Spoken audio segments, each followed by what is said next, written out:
warm welcome to all of you. On behalf of GDG, Campus VESIT, and CodeCell Plus Tinkerers of the Computer Engineering Department, it gives us immense pleasure to welcome you to the Flutter and Firebase Workshop.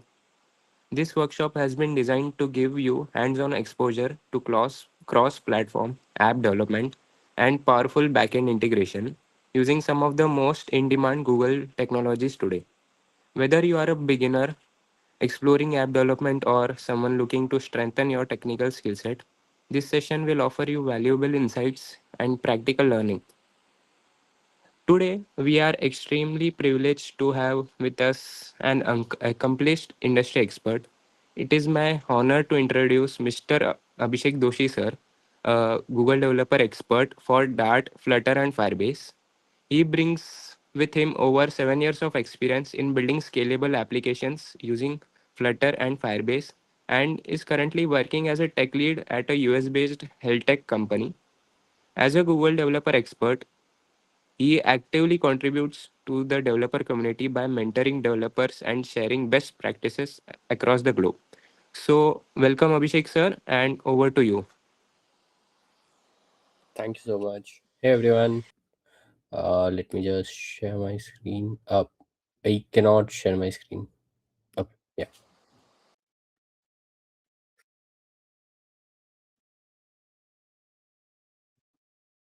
Okay, perfect. So hey everyone. I hope everyone's not sleepy like me because I am. How many of you have already learned Flutter or heard the name of the Flutter or have tried Flutter or Firebase? You can even unmute yourself and say like this is just going to be a friendly session. I don't want you to stay muted. You can stay unmuted in the entire session as well. You can interrupt I've me in tried the session. Flutter. Oh, sorry. Go on, go on. Saying that I've used Flutter in one of the workshops by one of the clubs in our college. In Mm-hmm. Cursor AI, I've used to make our attendance app using Flutter Dart, Oh, nice. and we have integrated Supabase backend for that. But I'm Okay. really eager to learn Firebase in this session. Yeah, so Superbase and Firebase is kind of similar, you can say, because Superbase is an SQL, something related to SQL database, but Firebase provides you completely no SQL. Anyone else who has tried out Flutter, Firebase, any apps that you built with Flutter, maybe? I was trying to make the project of TextPrint with Flutter, but it really got complicated and I quit using Flutter for that. Possible. Anyone else? Any use cases? Me and my team are using Flutter for making our text print hackathon project, Okay. and we are currently new to it, so we are taking help from Gemini and all. But it's like kindly happy and exciting to learn something new about use Mm-hmm. cases. Nice. Anyone else?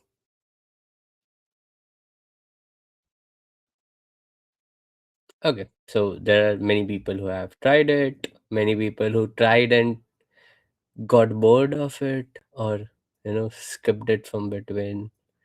So let's see how it goes today because I'm completely not prepared for the session. I found the slides just 15 minutes before the session, when we get that calendar invite reminder. So I found the slides at that time. So I was completely not prepared because of the weekday. So yeah, let's see how it goes. So I have been working in let me first find my cursor. Yeah. I've been working in Flutter and Firebase since past 7 years. And I'm a Google developer expert for Dart, Flutter, and Firebase since past 5 years. I started Flutter in 2018 when it was in beta. And I'm also the founder of Zeth Technology. It's a small, very small uh, tech studio, you can say, where we try to help clients convert their idea into real life projects. And I also work at a US based health tech company called Quinn. We work in women health, and yeah, we have not launched in India yet, but we are soon planning to. So if anyone else has interest in women health, feel free to reach out to me on that as well. तो कैसे हैं आप लोग? How are you doing? How is your day going? You guys have holidays right now, right?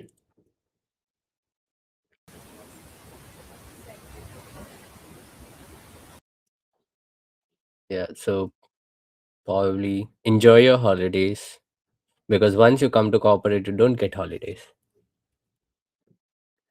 So Flutter and Firebase is considered very good friends, not because both are developed with Google, but because Firebase provides built-in ready-made SDK for Flutter apps, so you can just call the function and do your things, which is why Flutter and Firebase are considered very good friends.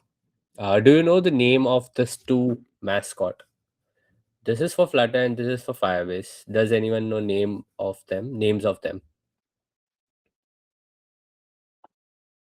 Anyone? Anyone? तुक्का मारोगे तो भी चलेगा.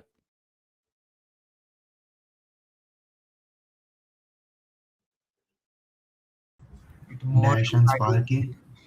Yeah, Dash and Sparky. So this is Dash and this is Sparky. You might find Dash somewhere in Flutter events, but you might rarely find a Sparky with anyone because Sparky only Googlers usually carry Sparky. Luckily, I have one. So moving forward,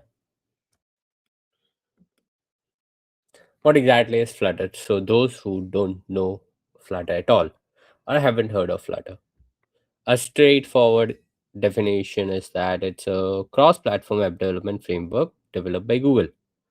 So how many of you know that Flutter and Firebase both originally was not developed by Google?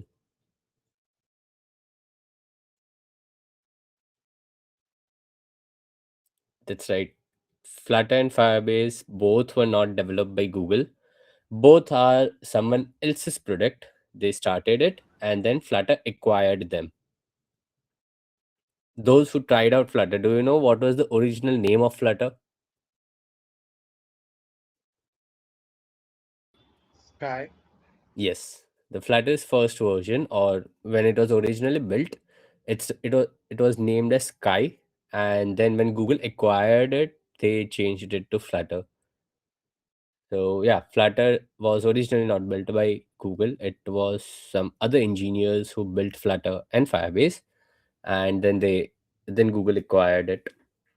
So yeah, Flutter is a cross-platform app development framework developed by Google. You can say that because only first version was developed by someone else. It's completely open source, which means that you can go inside the Flutter engine, see how it works, see how a particular widget is rendered, etc. You can even change things locally and do everything that you want. So you have the entire control over the source code. Everything in Flutter is a widget, so whoever is from a web development background, in web development HTML, we have tags like div tag, p, center, image, etc. Same way, we have widgets in Flutter. So you can say that every small element or every smallest part of UI is a widget in Flutter. It has very large community support and it's growing a lot. Even if you, for example, if you are working on Flutter and you face any issues, you can just put it on Twitter, LinkedIn, etc., and you might get your answer. So that's how community support is, and easy to use. So this is kind of conflicting. It's easy if you are from a oops language background, like if you know C++, Java, etc. Then it's very easy to use for you. If you're from web development background, it might be a bit difficult. You can also switch to React Native, completely fine. But if you're from app development background, like native Android, native iOS, or Java, C++, then Flutter becomes very easy to use for you. With Flutter, you can write code for mobile, web, desktop, embedded, which means Android, iOS, web, Mac OS, Windows, Linux, embedded, Fuchsia OS, TV OS. It's that's it. So yeah, Watch OS. So more than 6 platforms are supported by Flutter. So you write code once and you can run that code on all the platforms that I mentioned, which means you just have to maintain a single code base compared to, if you go to native development, you will have to maintain multiple code bases in different languages. So it's very good, right? Because assume that you have your own product launched, then and if you plan to go with native, it means you will have to have a team for Android, a team for iOS, a team for web, etc, etc, etc. But with cross platform development, uh, you can just hire a team for one particular language, and that team can launch your product on all the platforms. So that's the beauty of cross platform. So development with Flutter is fast, beautiful, and productive. Well, fast because you just have to maintain a single code base. Beautiful because it supports all native components as well. Like for example, if you go to iOS, like if you use iPhone, you are very accustomed to your search bar, right? So the same UI can be done with Flutter as well. Same way on Android, search bar is different. So you can also do it like in Android, you can show a different search bar. In iOS, you can show a different search bar. Best example is switch. So we have switches for, on off toggle switch. So in iOS and Android, it looks completely different. So you can usually do that with Flutter. Productive because you just have to maintain a single code base. So it becomes very fast and productive to develop with Flutter. So you might have already seen prerequisites for Flutter. First is OOPS language, as I said, because all the OOPS concepts are being used in Flutter. So OOPS concepts becomes very, very important. Dart is the language that is being used by Flutter. So for example, JavaScript is used with React. Same way Dart is used with Flutter. Flutter uses Dart. So Dart is the backbone of Flutter. You might like to learn Dart first, then shift to Flutter. That's one possibility because there are different concepts in Dart like future, await, async, streams, etc. Enums, enhanced enums. So you might want to learn Dart first, but it's not compulsory. You can even learn Flutter and then continue learning Dart together. Git installation because Flutter is open source, so all your packages, all your libraries, your even the Flutter and Dart SDK gets installed via Git. So Git is very important. And the last one is your preferred IDE. So you can go to any of the IDE that you want. Flutter apps can be created with VS Code. That's the simplest one. You can use Android Studio. You can use IntelliJ. If you don't have any of them, there's a online uh, code editor as well, which is called Dartpad. If you go to dartpad.dev, you land on a editor kind of thing, and you can write an entire Flutter code here as well, and you can run it, and you will see the output on the right panel. But remember, this is a bit slow because it's on web. So yeah, you can see the output. This was one of the code I created. There's multiple samples. So for example, if you want, you can have the sunflower sample, run it, and you will get your output. I don't know what this is, but yeah, this is like a slider kind of thing. So you can have multiple. You can even have a flame game So you can create a game with Flutter also. That's also possible.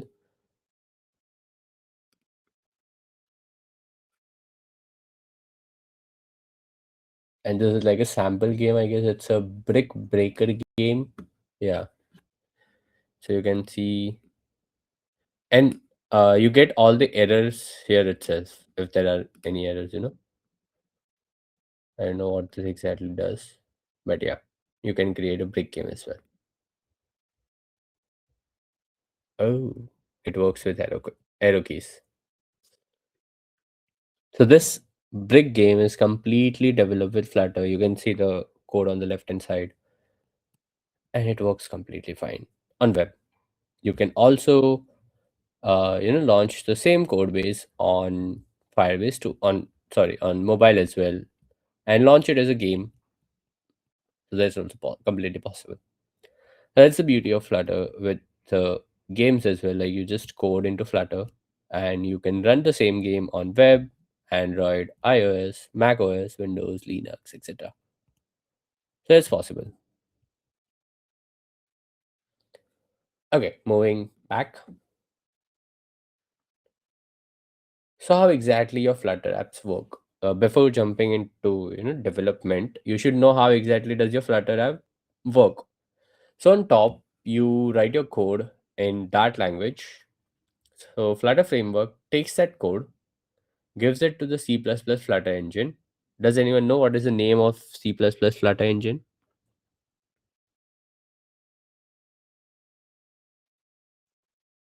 Okay, so till now, Flutter team was using Skia. Recently, I guess from past two versions, they launched Impeller into stable version. So now it's Impeller. So your Dart code gets converted by C++ Flutter engine into your native code. So we will see that no matter what you write in Dart, if you are launching it on Android, it gets converted to Kotlin. If you are launching it on iOS, everything gets converted to Swift. If you are launching it on web, everything gets converted to HTML. So ultimately, it converts your code to native language, and then that native language code gets run on your hardware. I hope that's clear. If anyone has any questions here, feel free to ask. If you have questions during the talk anytime, feel free to interrupt, because this is very important to understand, and this gets asked every time in any of the Flutter development interviews. So if anyone has any questions in this, feel free to ask it.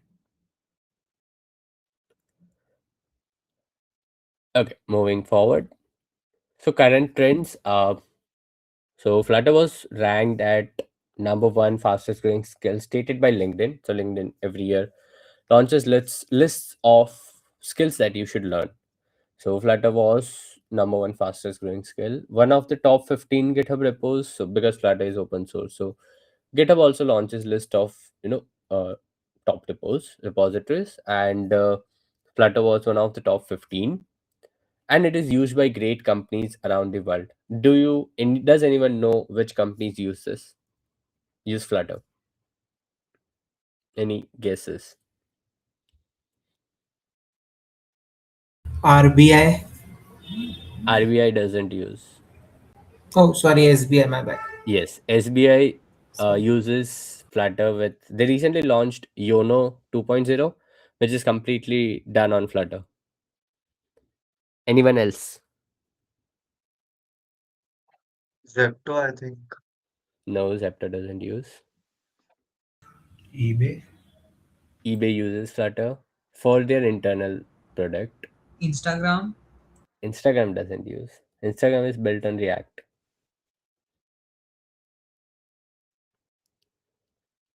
Come on, there are apps that you are using every day. WhatsApp maybe. No, WhatsApp. See, WhatsApp, Instagram, and Facebook. They are developed by Facebook. React, ByteDance uses. ByteDance uses. Yes. Are you Google using ByteDance? products. Are you using ByteDance daily? Oh, but it is Yes. Yes. and here. Yeah, ByteDance uses it, Alibaba uses it, Rapido doesn't use it, Dream11 uses it, Toyota and BMW use it for their Toyota and BMW apps. uses it in their BMW uses it in their app, that color changing app of the car, and Toyota uses it in their dashboard. The car dashboard. Zomato doesn't use, Rapido doesn't use, Paytm doesn't use. Google Apps, Not all Google apps, but there are some. If some you of can name them, them, yes. if you can name them, GPay, Google Maps. YouTube maybe. Google, uh, Google Pay, GPay is, yes, developed with Flutter.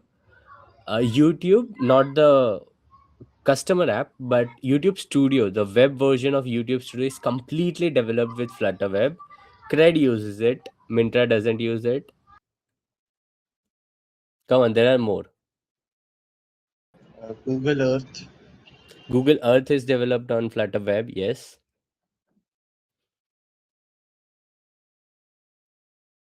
there's still more. There are There's also this apps. notebook LM. Notebook LLM, yes, that's also on Flutter. Spotify is not on Flutter. Amazon is not on Flutter. Burger King Google is not on Classroom. Flutter. Google Classroom is on Flutter, yes. Then, how many of you have your bank accounts in Canara Bank? Maybe no one. AI Canara, the Canara Bank's app is on Flutter. How many of you have bank accounts in HDFC? Many, right? HDFC's new app, not the old one. So if you saw your mails, HDFC was Axis continuously Bank also mailing. uses Flutter. Axis Bank also uses Flutter. HDFC was continuously mailing all customers to migrate to new app. So that new app is developed with Flutter. NU Bank uses Zerodha. Flutter. Zerodha uses Flutter. Then how many of you have heard the name or probably used InDrive? It's a very good app, right? You can bargain for your auto rickshaws, cars, etc. InDrive is using Flutter. How many of you have There is heard of also Visa. which one? Visa. I haven't tried that. I don't know. Then Visa. The credit card. yeah, but I haven't tried their app. Acha. Huh. Then there is yeah, Tencent. I was saying this. So PUBG. How many of you played PUBG or still playing?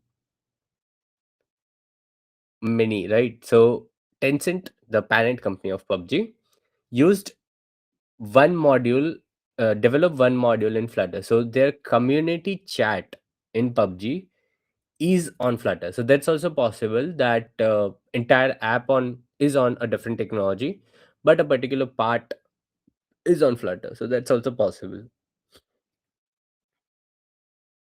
So there are many such companies which are using Flutter. How many of you have heard of Scapia credit card? Maybe not. So Scapia is also on Flutter. Scapia is a traveler card, you can say. It gives zero forex rate, etc. Zero forex markup charges. So that's also on Flutter, and there are many such companies and products that are slowly launching on Flutter. So you might have a Flutter app in your system, and you probably wouldn't even know that. So that's completely possible.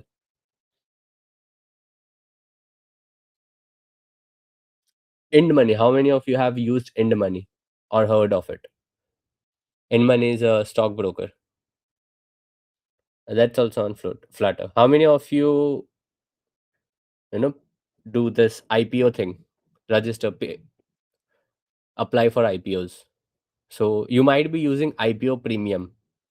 How many of you are using that to check your GMP, Grey Market Premium? So IPO Premium is on Flutter. There are many such products that are on Flutter. So yeah, moving forward, even TCS has started hiring for Flutter. Capgemini is hiring for Flutter. So basically, big companies are also moving to Flutter. Okay. So these are some helpful resources. This is definitely the, let me provide the links.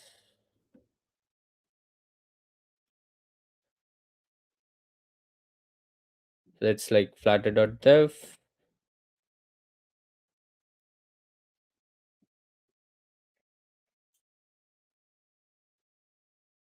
slash talks.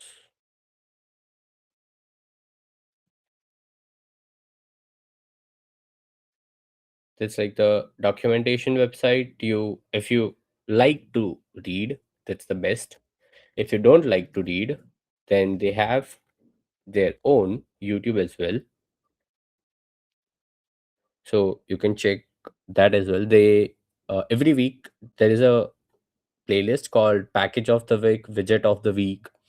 So every week they create short videos on a different package, different widgets, etc. So you can try that. Then if you want to get a roadmap, so I created this roadmap to learn Flutter like a pro. You can search for it on Google, and you the first link would be mine, and you can also check out my articles. Okay, moving forward. So what exactly is Firebase now? Can anyone tell what is Firebase? It acts as an database. Mm-hmm. Yes. No. Anything else? I mean, you were partially correct, but not just database. So you can say that Firebase is a backend as a service, because with Firebase, there are multiple products inside Firebase. Firebase is a toolkit, you can say.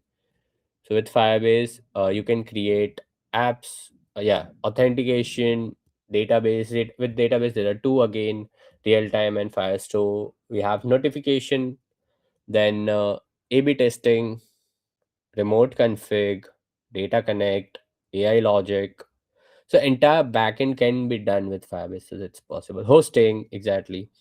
App hosting is also there now. So hosting and app hosting are two different things. Hosting would allow you to host static website for free.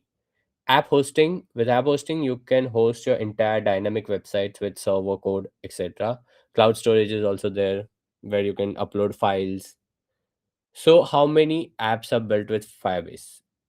Any random guess? So probably some apps can use just authentication, some apps just use hosting, but how many apps are built with Firebase till now? No, I'm asking how many. I'm not asking which all, because there are lots of apps which you cannot list down. Any random guess how number of apps which are built or which uses Firebase in one or the other way? 1 million maybe. 1 million? More than that? 1.5 million. More than that? 2 million. More than that? 3 million. Correct. 3 million apps, 3 million plus apps are built using Firebase. Probably some are using Firebase with Firebase is authentication provider. Some are using hosting. Some are using other tools, other services of Firebase, etc. So yeah, there are lots of apps and products in general that are using Firebase. So do you know if Firebase is open source or not? Yes or no? It should be open. No. Yes. Someone said yes, someone said no. What about others? No, I guess.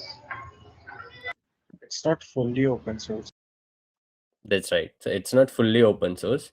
There are some extensions of Firebase that are open source. So, for example, if you want to have image classification, just an example with Firebase, That's also possible, and that extension is open source. So extensions are open source, but Firebase is a proprietary product of Google, which is not open source. Now, is Firebase free or not?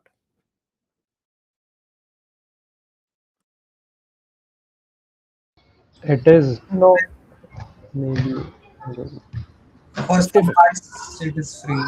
Yes, some parts are free. Like if you go to authentication, email, password, anonymous, Google sign in, Apple sign in are free. However, if you want to use phone authentication, that's on the paid version, because obviously the OTP gets charged. Then app hosting is paid. Then in databases, you get up to certain limit, it's free. Then you have to pay, like that. So some of them are free, some of them are paid. So these are some of the famous apps that use Firebase in one or the other way. It might be using authentication part, it might be using hosting, it might be using distribution, etc. But these are some of the largest apps that are using Firebase. I wanted to ask if Mhm. for a project we are using Fire in Firebase, we are using Firestore as a database. Like, Database. so Yes. are we gonna have to pay for that, or is that also free? No, Firestore is completely free until a limit. Oh, okay, fine. Uh, yeah, but for a project, like if you're planning for a college project, it would be completely free, because it's like 1 million or 2 million reads. After that, it's paid. Oh, So acha, okay. you're not going to reach that until you write very bad code. Sure. Yeah, yeah, Because if you wrote very bad code, and if that is, continuously reading something yeah. from Firestore, then it is possible that you might have to pay. But it's not like if you extended that limit, you will instantly get an invoice. It's not like that. When you go to Firebase console, by default, it's on free tier. Then, if you reach that limit, Hmm. no more reads or writes are possible. So you will get error on your client code, Okay, okay. and then you will have to upgrade your plan by providing the credit card. Hmm. So it's like pay as you go. Okay, okay. Yeah, I got that. Okay. Thank you. Perfect. Yeah. Okay. So now let's create a small Flutter app, connect it to Firebase, and see how it goes.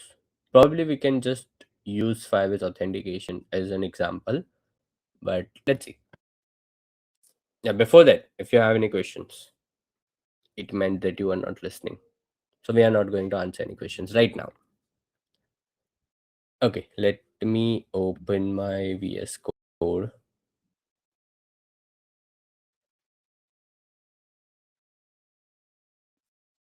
Perfect. So if you open your VS Code and or Dartpad, I mean, I can go on Dartpad and do something, but I won't be able to connect Firebase through Dartpad. That's not possible. But if you go to dartpad.dev, you can do the basic UI coding as well if you want to do it with me. If not, completely fine. The session is recording, so you can, do it later as well. But I will go with VS Code. So if you go to VS Code, let me zoom in. And if you do Control Shift P or Command Shift P based on your operating system, and if you write Flutter, you will get an option for new project if you have done all the installations properly. To check whether you have done all the installation properly or not, you will get this new project. I will be back just in a minute. Till that time, if you have any questions, feel free to write them in the chat. Just a second, I will be back.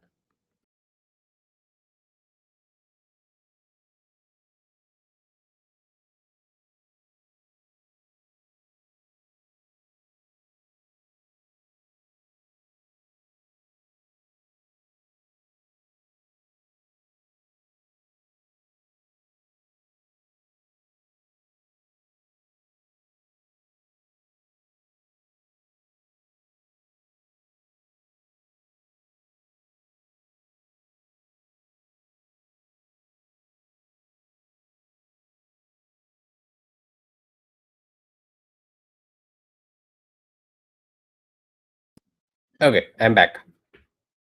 So once you have done all the installations, you can write Flutter and click on new project, and you will get an option. You'll get multiple options.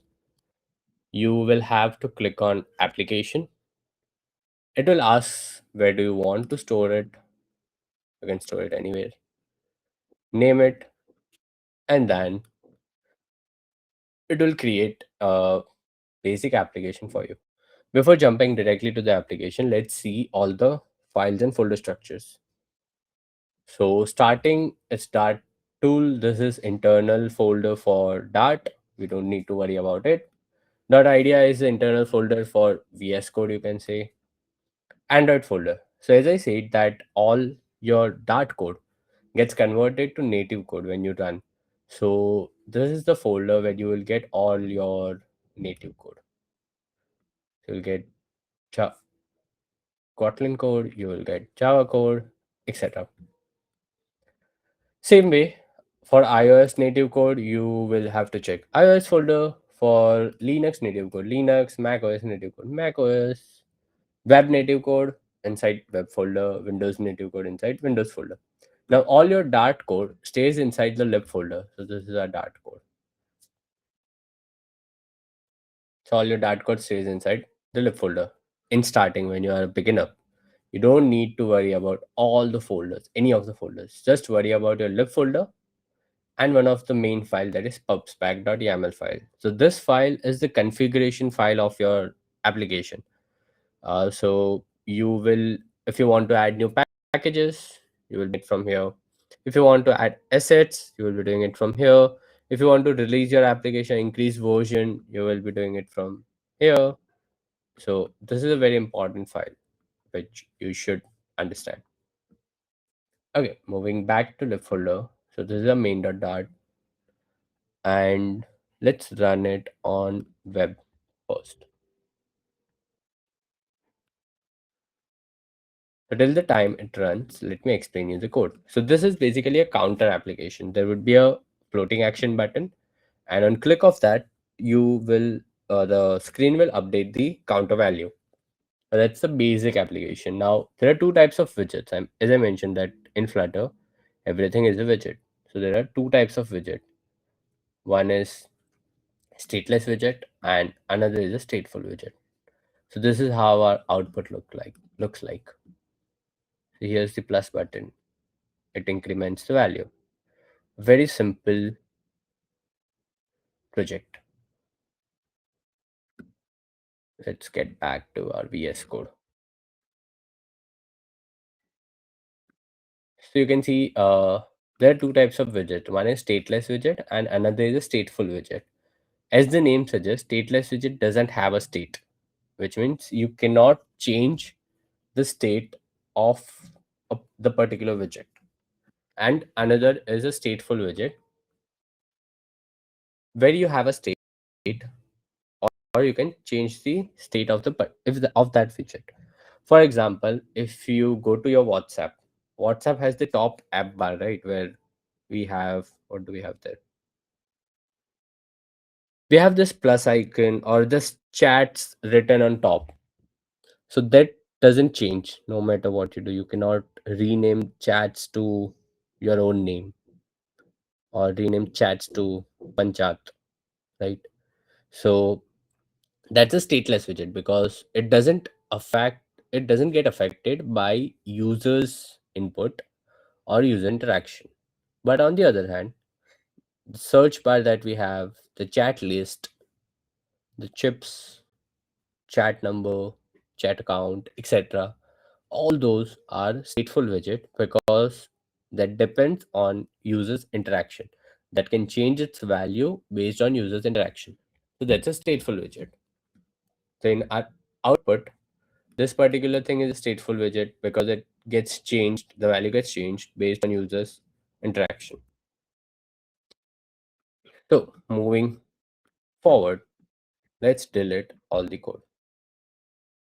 So once you delete all the code, you have very good clean main.dart, and the first thing is your main function. Everything runs from main function, right? the way everything runs on any of the coding language, everything runs through main function. Same way, even in Dart or in Flutter, everything runs using main function. But we have this special function called run app. So you can run your Dart code individually also. That's also possible as a backend code, etc. So how will Dart know that you are running a Flutter application? So this particular application, this particular function, run app function, is going to tell the Dart compiler that wait, this is a Flutter application and not a simple Dart application. So you need to run this particular app as a Flutter application. So we will have a stateless widget.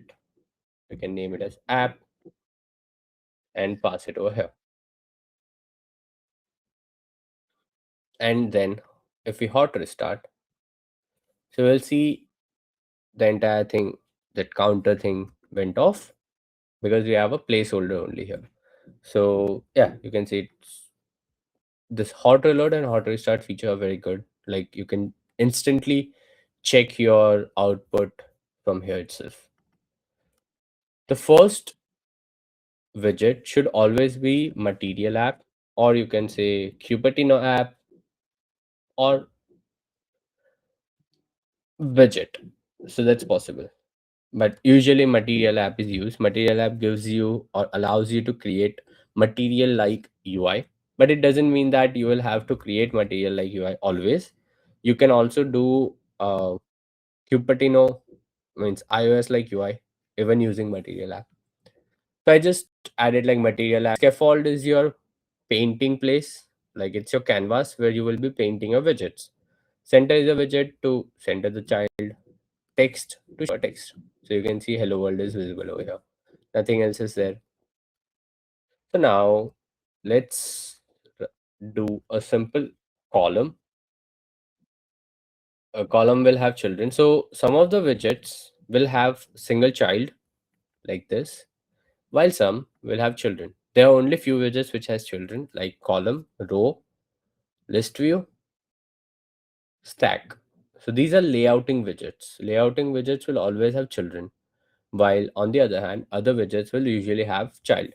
You don't need to remember all this because when you do control space or command space, you get all the suggestions like which all parameters are accepted by this widget. So you can always do that. So there's app bar. So if I give app bar, so it will create a top app bar over here. We need to give it a title, text, Flutter app. So you can see this is the app bar. You can also change the name, background color of the app bar. So let's give it as colors.rad. So you can see the red color. You can even give a leading icon, like there's a leading option. So we can give icon, or we can also give a Flutter logo. So there is an existing Flutter logo widget in Flutter. So you can see that. I guess there is Dart logo. No. Dash logo. No, only Flutter logo is there. So you can see that. Now what I was thinking of, there's a field widget called text field, which allows you to input anything. So you can see here's a text field and here's a text field. Let's give it some padding so it moves, and we can give outline input border, input decoration.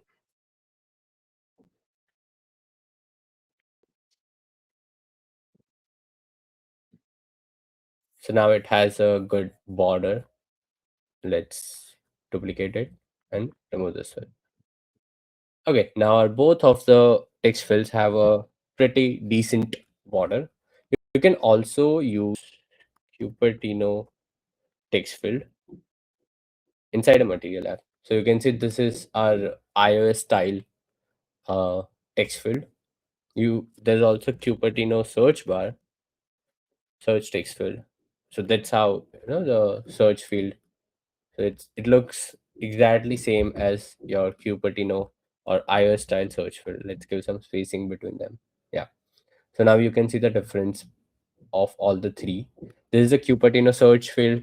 This is our Cupertino text field. This is a material text field. So you can use any of them. Let's remove this too. And let's give some hint text. It's called inside decoration. We have hint text. So you can give email here, and over here you can give password.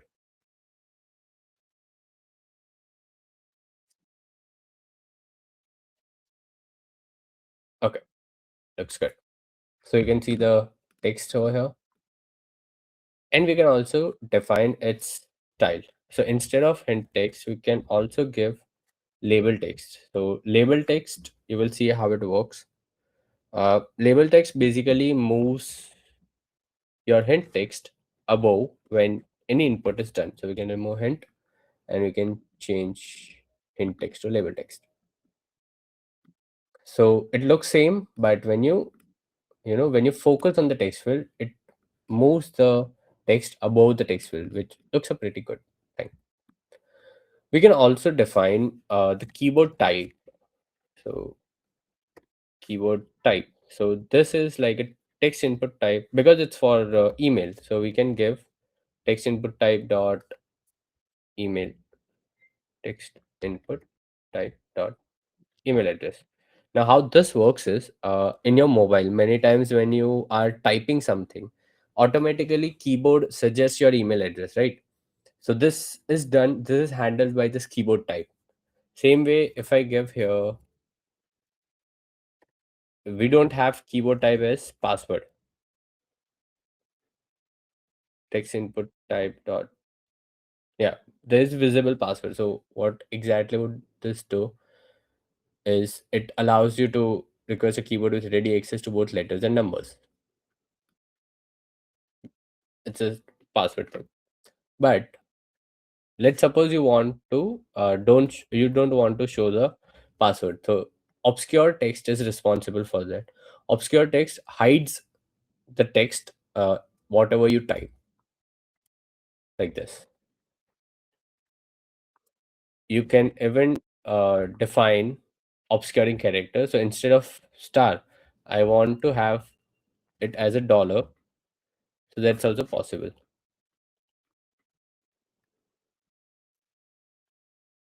So whatever I type, it converts everything to dollar. So let's kind of move it back. Okay, looks good. Now, after taking all the inputs, I want to have a button. So we can have text button or elevated button. Elevated button will look like an actual button. Text button is simple text with option to, you know, uh, action option. So yeah, this looks like a button and it does nothing right now.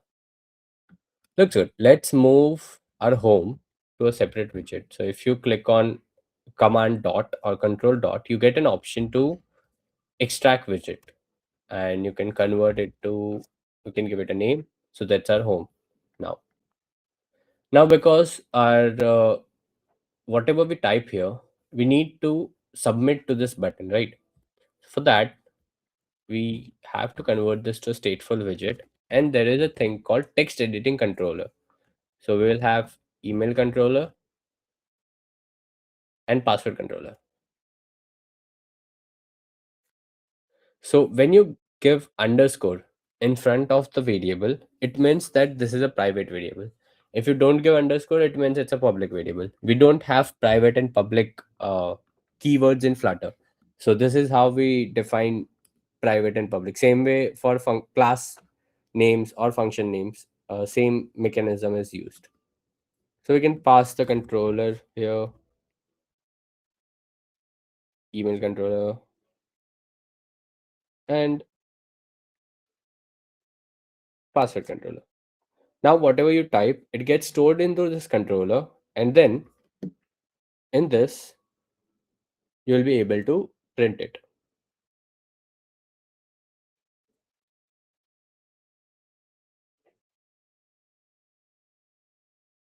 So you can do like print underscore email controller dot text. So dot text allows you to extract text from that controller. So let's see. Whatever I type and click on login. But before that, because you changed the class to stateful, you need to hot restart it. So now let's run and click on login. So you can see whatever I typed, it got printed into your console. So that looks good. Now this is done. Our basic form is ready. We can connect this to Firebase and create a new project, create a new account as well, right? We can create a new user. So for that, we have this thing called Firebase CLI, but let's go to Firebase console.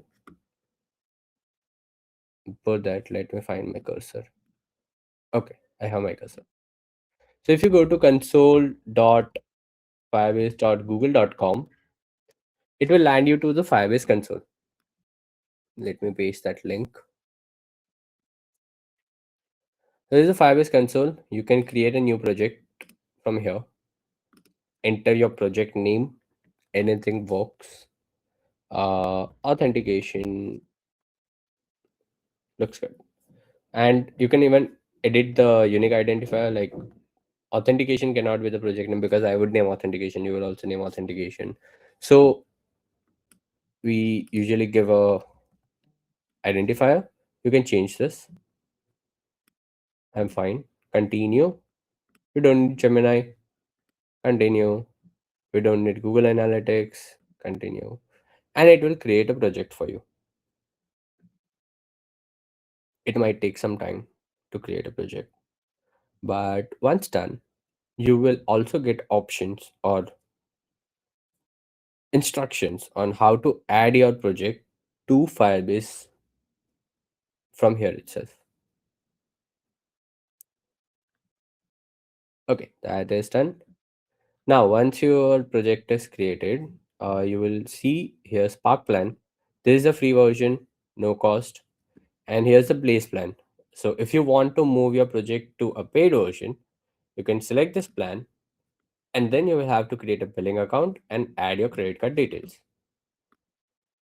So once you click on add app, you can see Flutter as an option. Let me zoom in.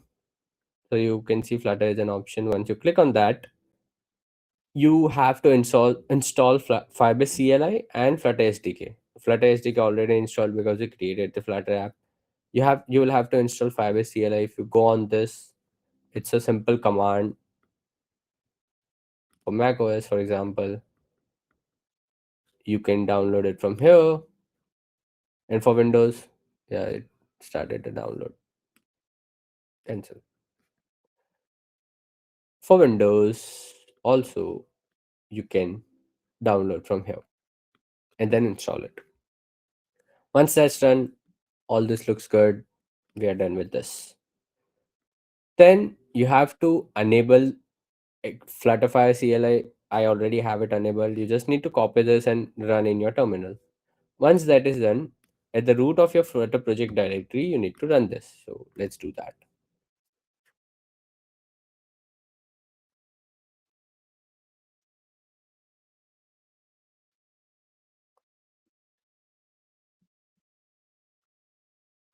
Okay, so it showed that Firebase project ID could not be found because I'm on a different Firebase account. So if I do, like I was working on my company's Firebase account, so I will do Firebase logout. So it will log me out from the current one. Then I will again do Firebase login. No, I don't want you to take my data. And select the Google account that I used to create the Firebase project. Once that is done, you're successfully logged in. Now you can run that old command again, Flutterfire thing. So now it fetches available Firebase projects. It will ask for which all apps you want to configure: Android, iOS, macOS, web, or Windows. So I would just do web.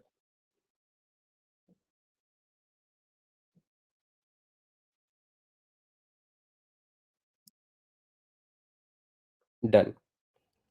So it has registered Firebase app now, which means we can close this. And so this automatically registers your per platform apps with Firebase and adds this Firebase options file. Let's see. Yes, we have it. Now this has headers because we haven't imported the Firebase project files, Firebase packages. So what you can do is if you do Command Shift P again and search for add dependencies, you will find this Dart or PubSpec. You can paste Firebase underscore core and it will import or add to your pubspec.yaml file. So you can see here. It automatically fetched the latest version and it added to your pubspec.yaml file, and now the errors are gone.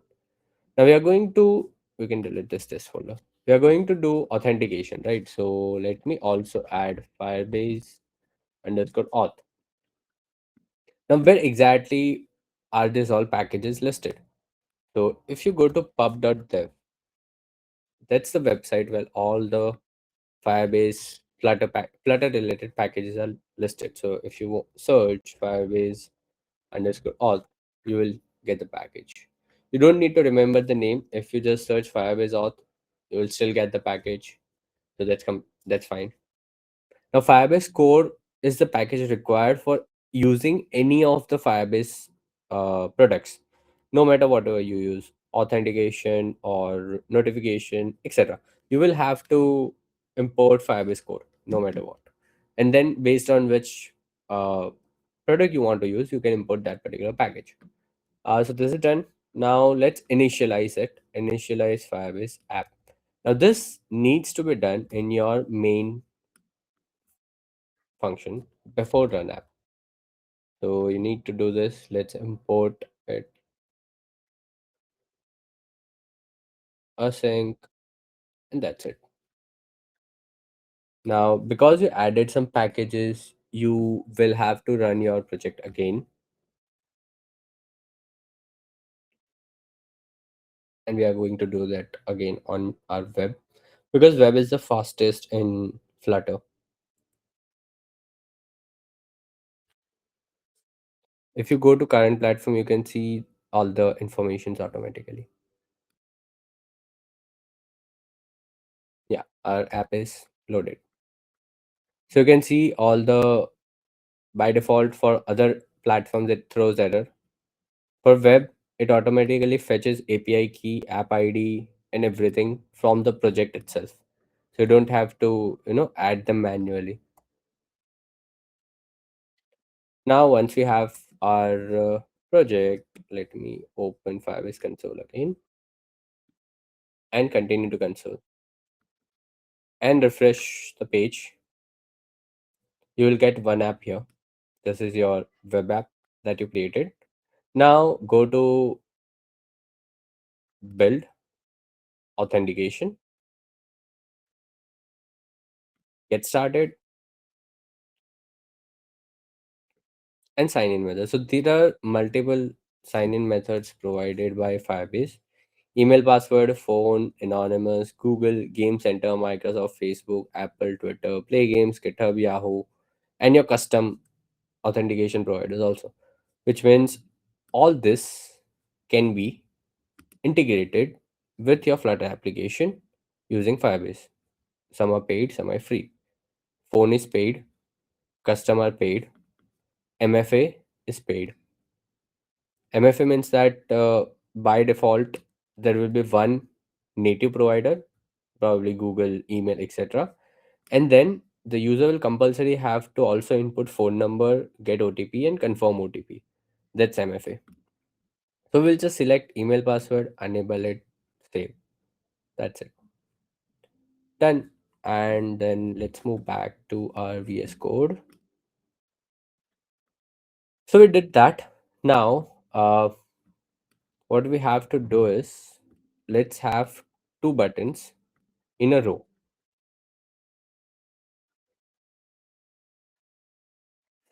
One for login and one for register.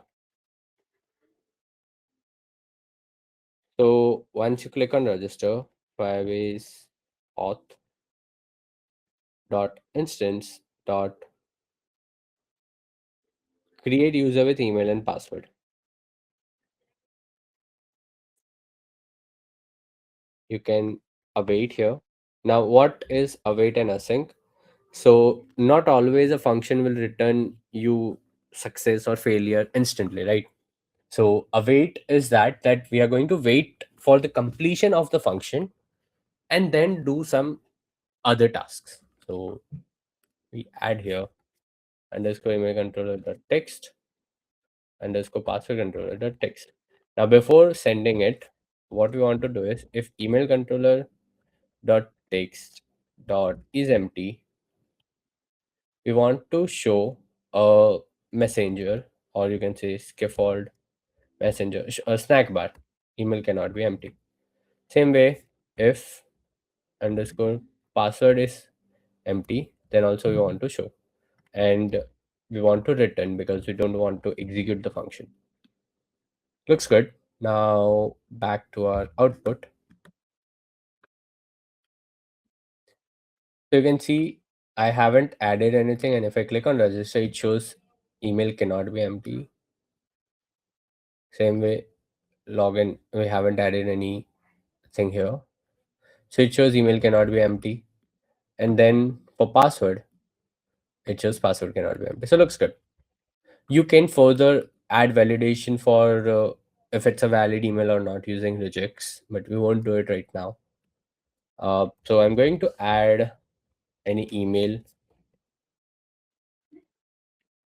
and a password.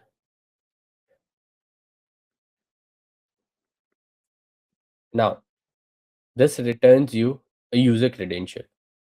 If it gets successfully done, you get the user. If not, you get an error. So we should catch that error. I'm going to wrap this into a try catch, and try everywhere needs a catch. And I am going to, whatever is the message, I'm going to show it. Simple. Now what I'm going to do is, I added password is 123. Now this is not a good password, right? If I register, it throws me password should be at least 6 characters. Now if I give 1, 2, 3, 4, 5, 6, it will still throw error. Maybe. Okay, it successfully did register. So whether it registered or not, we can go to our Firebase console, go to users. Yeah, you can see the user was successfully registered. Now what we can do is, if the user is successfully registered, we can show a message again. Let's go back to our Firebase console and delete that particular user. So from here, you can delete a user, disable account, even reset password. Let's just delete. Done. Now back to our VS Code. Let's do the same thing for our login function also. Let's copy it, paste it, async. But instead of create user, we'll have to call sign in with email and password, and pass the email and password. And here we would just to login. Looks good. Let's hot restart. Not really required, but I'm okay. Let's move back to our output. No thanks. abc@gmail.com. You saw that it automatically filled out the password, so that is supported by default with Flutter. Click on register, and it says register. Now what would happen if I again click on register? So it throws an error that the email the email address is already in use. See, so you cannot register the same user again and again. So it will log in now. So login success. Now if I provide wrong password and click on login, it throws invalid credential. The supplied auth credential is incorrect, malformed, or expired. So yeah, this is how you can connect a Flutter project with your Firebase account, Flutter app with your Firebase, and do the authentication. So you can see the authentication was just for 132 lines. Now this includes your UI plus your authentication. If you see simply the authentication is just this much. Like other thing is like just showing off success messages. So creating user this much, signing in this much. Now if you want to do Google authentication, we have method for that too. So we can do await firebase auth dot instance dot sign in with Google, sign in with email link, or sign in with phone number. For Google, we need to use Google underscore auth package and then pass that Google authentication credentials to this method, sign in with credential. That's how it works. So all functionalities by default has a function in Firebase SDK with Flutter. So you can always, just use a function for doing any of the required things. Okay, I guess that was it. Now, if anyone has any questions, feel free to ask. I can answer them.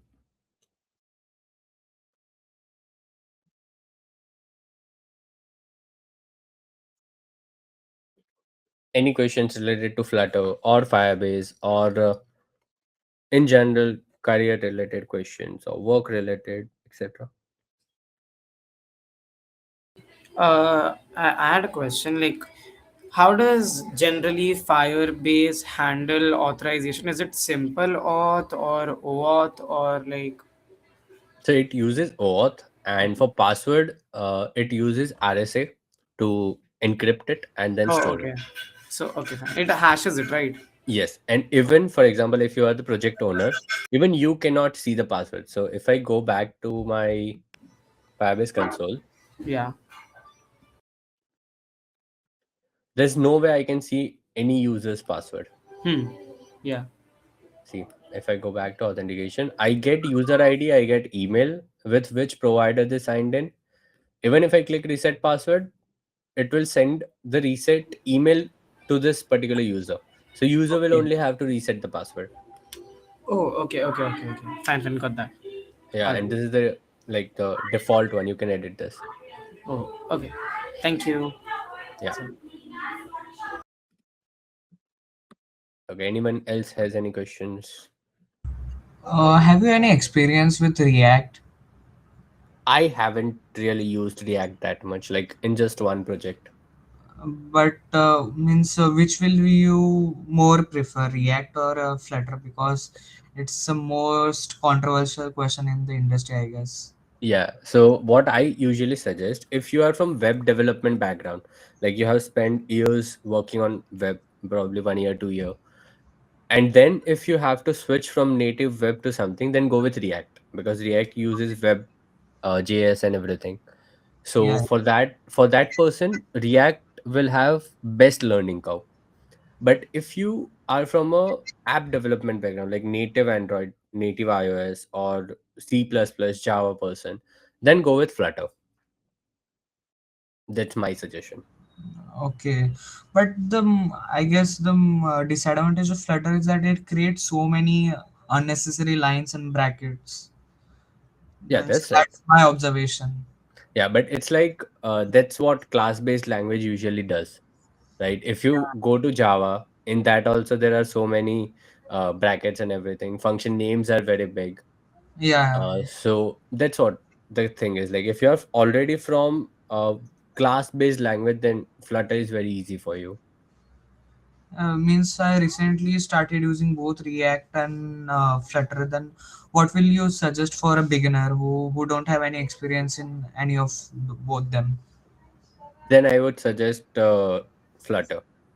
The Okay. reason is, the reason is if you have learned Flutter, for example, And then in future, if you want to switch back to native, it would be very easy, because native, see, all the native languages like Android, iOS, native iOS, then Swift UI, all of them uses class based language.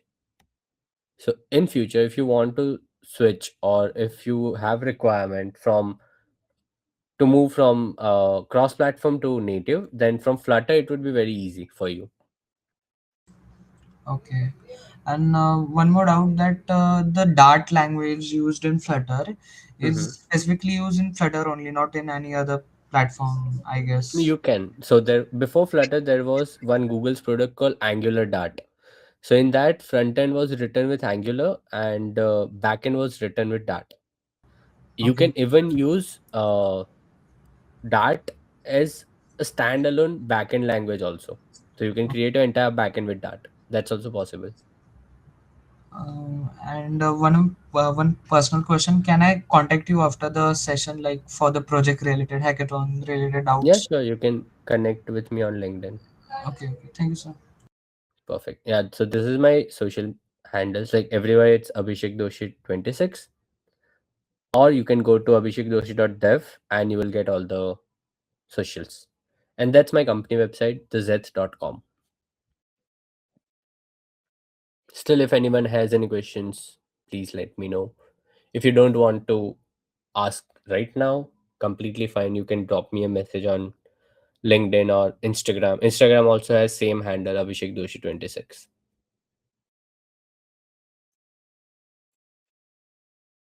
Okay, I guess that's it. Khatam.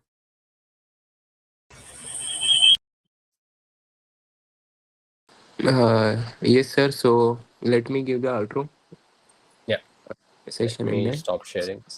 Okay.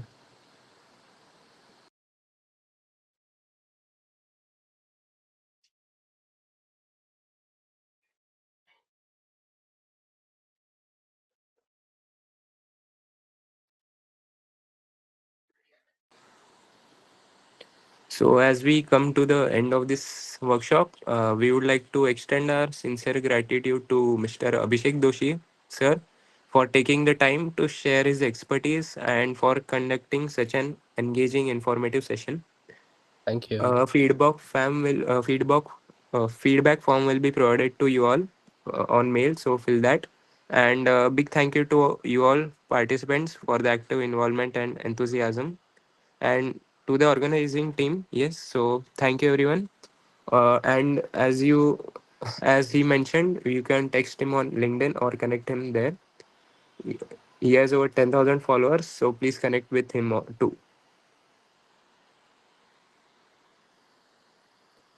Okay, I guess that's it. Thank you Yes, so much. yes.